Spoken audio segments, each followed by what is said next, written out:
Living under my parents' roof was supposed to be a temporary arrangement, but it quickly turned into a suffocating nightmare. Their obsession with control knew no bounds. They didn't just monitor my work, they invaded every inch of my private life with an almost militaristic precision. Cameras were secretly installed in my home office, capturing my every move during critical meetings. My personal calls were recorded without consent, and texts between me and Michael, my boyfriend of 3 years, were intercepted and deleted before I could even read them. It felt like living in a surveillance state where trust was a foreign concept. The worst part? They justified this invasion as parental concern, claiming it was for my own good. But deep down, I knew the truth. This wasn't about love or protection. This was about power, dominance, and their unrelenting need to micromanage my existence. Every day, I woke up feeling like a prisoner in my own home, trapped by their paranoia and manipulation. Even when I tried to assert myself, their response was always the same: silence or dismissal. My mother would barge into my workspace mid-meeting, pretending she forgot I was working, while my father scrutinized my schedule on the fridge like a detective hunting for clues. Their actions weren't just intrusive, they were calculated attempts to strip away my autonomy, leaving me isolated and powerless. The confrontation in the living room felt like a scene ripped from a psychological thriller. My parents, with solemn expressions, presented what they claimed was undeniable proof of my affair with James.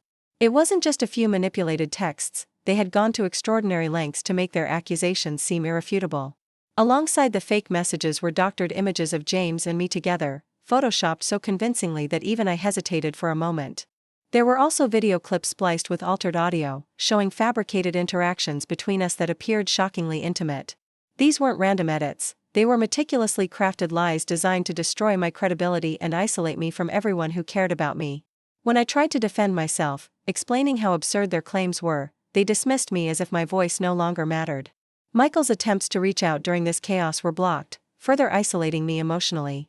The betrayal cut deeper when I realized James, someone I trusted, had unknowingly provided material for these manipulations, photos from casual family gatherings twisted into something sinister. This orchestrated attack not only shattered my sense of security but also amplified the pressure on me socially. Friends questioned my integrity, colleagues whispered behind closed doors, and strangers judged without knowing the truth. The confrontation in the living room had escalated into something far worse than I could have imagined. My parents, with their accusations of an affair with James and the fabricated evidence they presented, seemed determined to erase me from their lives entirely. It wasn't just about shaming me anymore, it was about banishing me. In the middle of a pivotal project at work, they gave me a 24-hour ultimatum. Leave the house or face further consequences. The cruelty of their timing felt intentional, as if they wanted to maximize my humiliation and professional instability. When I pleaded for more time, explaining how critical this phase was for my career, their response was cold and unyielding. "You've brought this on yourself," my father spat, his voice dripping with disdain. That night, as thunder rolled across the sky and rain poured down in relentless sheets, I found myself standing outside my childhood home no longer. Clutching a hastily packed suitcase, soaked to the bone, I knocked desperately on the door, hoping against hope that some shred of parental love might prevail. But there was nothing. No light flickered in the windows, no footsteps approached the door. They had locked it, both physically and emotionally, leaving me stranded in the storm. Each drop of rain felt like a weight pressing down on me, amplifying the isolation and betrayal I felt. Michael's calls went unanswered because my phone battery had died hours earlier, and even if it hadn't, my parents had already blocked his number permanently. As I stood there, trembling not just from the cold but from the sheer magnitude of their rejection, memories flooded back. The years of comparisons to Emily, the constant surveillance, the dismissive comments about my life choices. All of it culminated in this moment, abandoned by the very people who were supposed to protect me. The irony wasn't lost on me. James, the man they idolized, was now implicated in their twisted schemes, yet here I was, the one being cast out into the darkness. My mother's sobbing accusations during the confrontation replayed in my mind: "You're a disgrace to this family." Her words stung more than the freezing rain pelting my skin. Eventually, I called my grandparents, who answered immediately despite the late hour. Hearing my grandfather's calm voice on the other end of the line was the only comfort I had left. He assured me everything would be all right, but deep down, I knew my life would never be the same. That night marked the beginning of a new chapter, one defined not by fear, but by resilience. The discovery of Grandpa's inheritance ignited a legal firestorm that neither I nor my family could have anticipated. Within days of revealing the contents of his will, leaving everything to me and securing Grandma's home, my father unleashed a relentless assault on the legal system, hiring an army of high-profile attorneys to overturn the decision. Their strategy was as audacious as it was calculated. They claimed I had manipulated my grandparents into rewriting their estate plan, accusing me of exploiting their declining health for financial gain. The accusations were absurd, but they hit hard, forcing me into a grueling series of court appearances where every detail of my life became ammunition in their war against me. Each hearing felt like walking through a minefield. My father's lawyers scrutinized my relationship with Grandpa, twisting innocent moments into sinister motives. They questioned why he left me his meticulously documented files, suggesting I must have coerced him into gathering evidence against my own family. Even Bob, Grandpa's trusted lawyer and friend, faced intense cross-examination about whether he had conspired with me to isolate my grandparents from their children. Every session ended with me emotionally drained, questioning whether justice would ever prevail. Meanwhile, my parents escalated their campaign outside the courtroom.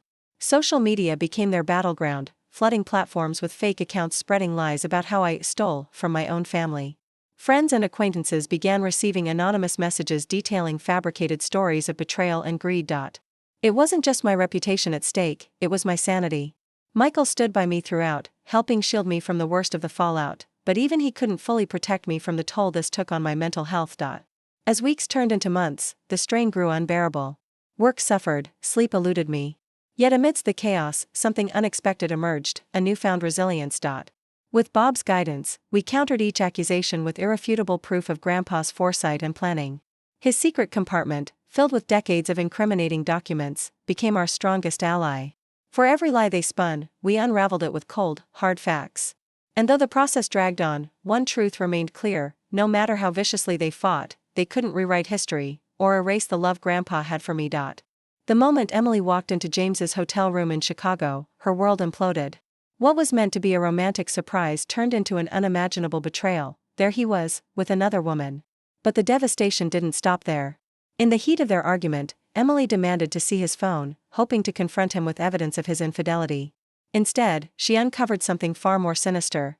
Emails detailing offshore accounts, shell corporations, and money laundering schemes tied directly to James and our father. Contracts funneled through fake companies at inflated prices, millions disappearing into Swiss and Cayman Island accounts, all meticulously documented on his laptop. The folder labeled Insurance J contained not only records of illicit transactions but also photos of James meeting with shadowy figures involved in global crime networks.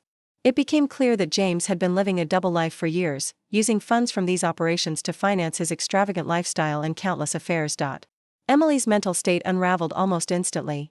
She spiraled into anxiety attacks, unable to reconcile the man she loved with the criminal mastermind he truly was. Every revelation felt like another blow, shattering her trust not just in James but in the family she thought she knew. When she discovered texts saved under my name, texts used to frame me, it hit her hardest. We had both been pawns in their game of deceit. Her guilt over doubting me all these years overwhelmed her as she realized how deeply entangled our lives were in this web of lies. As if the betrayal and legal battles weren't enough, my parents escalated their campaign of destruction by turning to social media, a weapon far more insidious than I could have imagined. Overnight, fake profiles began flooding every platform with fabricated stories about me. They accused me of everything from gambling debts to orchestrating elaborate schemes to defraud older family members for money. Each post was laced with venomous details designed to paint me as unstable, untrustworthy, and morally corrupt. The most damaging claims were those suggesting I had been secretly sabotaging my own career, leaking company secrets to competitors while hiding behind a facade of professionalism. These accusations didn't just harm my reputation, they seeped into my professional life like poison. Clients started questioning my integrity, colleagues whispered behind closed doors, and even close friends hesitated to associate with me publicly. The timing couldn't have been worse. My team was in the middle of a high-stakes project, and my manager had to address concerns raised by one of our largest clients after they received an email detailing these false allegations. It wasn't just random harassment, it was calculated sabotage. My father, using information only someone on the inside would know, targeted key relationships that mattered most to my success. He even went so far as to impersonate me in emails, crafting messages filled with inflammatory language meant to alienate me further from my professional network. Michael stood firmly by my side during this chaos, helping me draft responses and secure my accounts, but the emotional toll was undeniable. Every new accusation felt like another layer of suffocation, trapping me in a web of lies I couldn't escape. Just as the investigation into my father's financial crimes intensified, another crisis struck that shook us to our core. Grandma, who had been our pillar of strength throughout this chaos, was rushed to the hospital after collapsing from severe stress. The weight of my parents' betrayal, their relentless attacks on me, and now the unraveling truth about James and my father. It all became too much for her fragile heart to bear. Seeing her frail body hooked up to machines in that sterile hospital room felt like a cruel twist of fate. How could they claim to value family while driving the very person holding it together to collapse? Emily and I sat by her bedside, holding back tears, consumed with anger at our parents' reckless disregard for anyone but themselves. Every beep of the monitor echoed the fragility of what little remained of our family. This sudden turn of events added unbearable pressure on me. Not only was I fighting to protect Grandma's home and inheritance, but now I also feared losing the one person who truly believed in me. With Michael supporting me emotionally, I took charge of managing Grandma's care, legal matters, and even shielding her from my mother's guilt-tripping calls. Each day felt like walking a tightrope over an abyss. I couldn't afford to falter.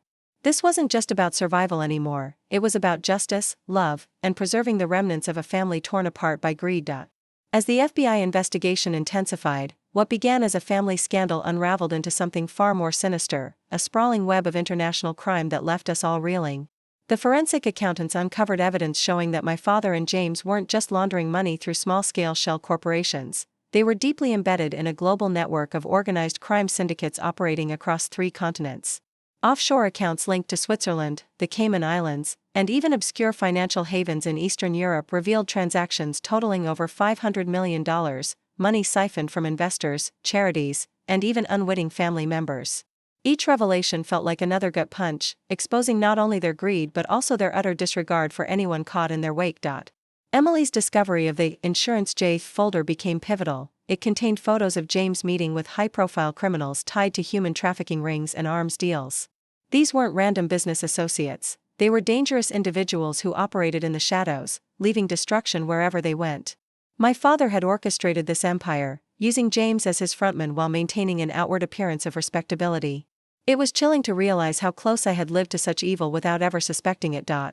The media exploded with headlines, local business tycoon exposed as mastermind behind multi-million-dollar global scandal.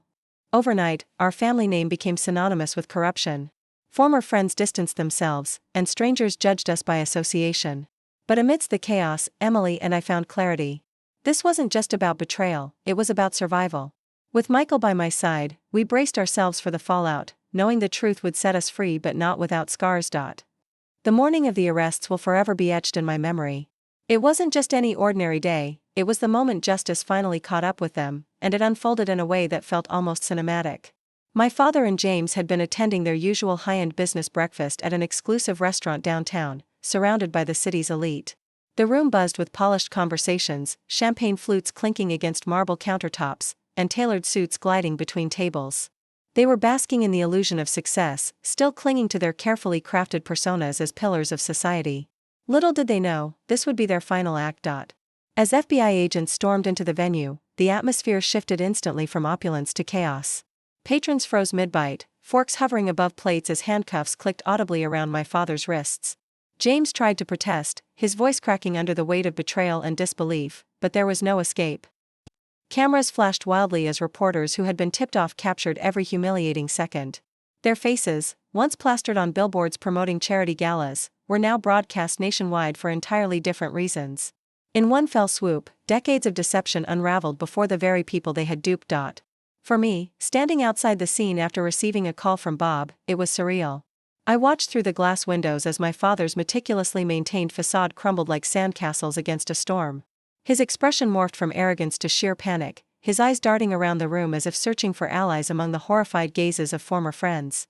James fared no better, his usual charm dissolved into desperation as he stumbled out in cuffs, head bowed in shame. The irony wasn't lost on anyone. These men, who prided themselves on appearances, were exposed as frauds in front of the entire community they sought to impress. Emily called me later that day, her voice trembling with a mix of relief and disbelief. "It's over," she whispered, though neither of us truly believed it yet. What struck us most was how quickly their social circle turned on them. Those same individuals who once praised their generosity now distanced themselves publicly, scrubbing photos and blocking numbers. Even the church where my parents donated heavily requested their resignation from all committees. Their fall from grace was swift, brutal, and undeniable. Yet amidst the wreckage, something unexpected emerged, a sense of closure. For years, we lived under the shadow of their manipulation and greed.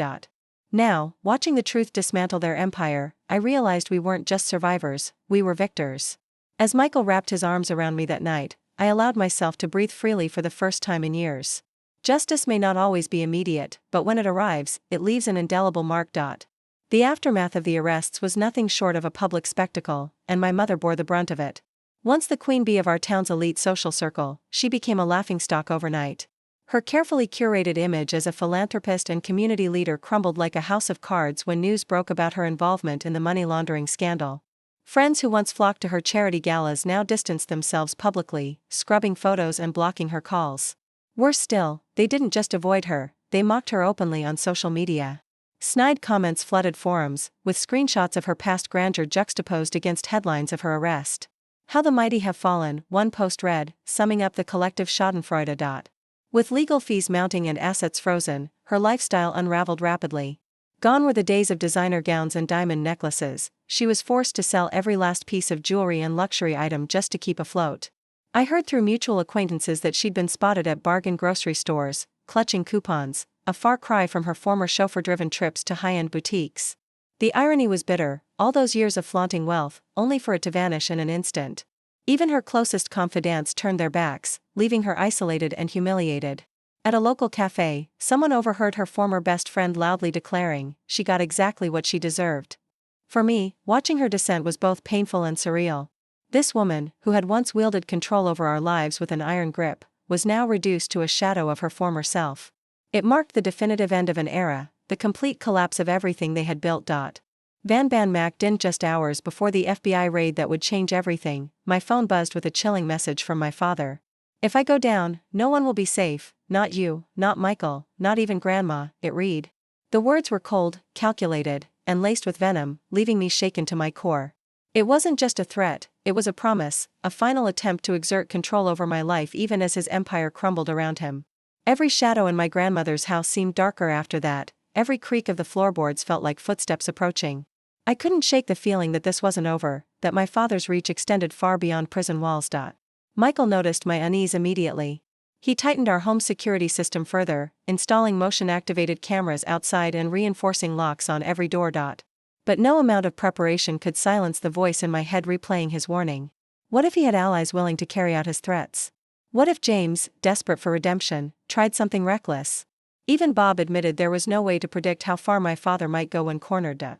The fear became a constant companion, lurking beneath every moment of relief we found in justice served. As much as I wanted to believe we were finally free, those haunting words lingered, a grim reminder that some wounds never fully heal.